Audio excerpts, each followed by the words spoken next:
বলবেন যে মাকরুটা আপনি কোথায় পেলেন? এটা হানাফিদের সর্বসম্মত মত।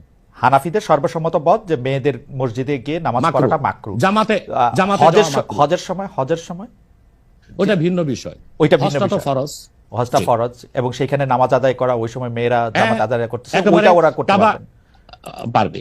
কিন্তু পরে আর এমনিতে নরমালি আর পারবে না। পারবে না মানে বললাম তো, নিরুৎসাহিত করা হয়েছে। তারা ঘরে পড়বে, ঘরে পড়াটাই উত্তম। এটা যদি মাকরু হইতো তাহলে কি হজের সময় এটা পড়াটা জায়েজ থাকতো?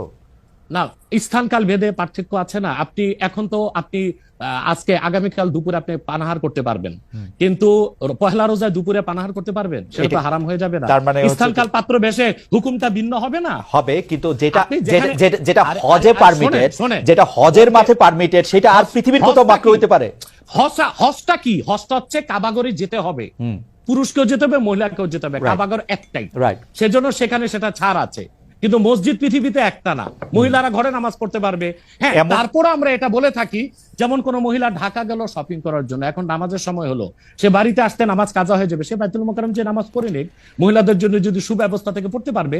মাকরুটাকে আপনি খুব বড় করে দেখার প্রয়োজন নাই। এই যে আপনার মাথায় টুপি নাই, এটাও কিন্তু মাকরু স্যার, যেটা মাথায় বসাও মাকরু, রাইট। যেটা কিন্তু তাই বলে তো আপনাকে আমি গুনাহগার বলতে পারছি না, পারেন, উৎসাহিত করব।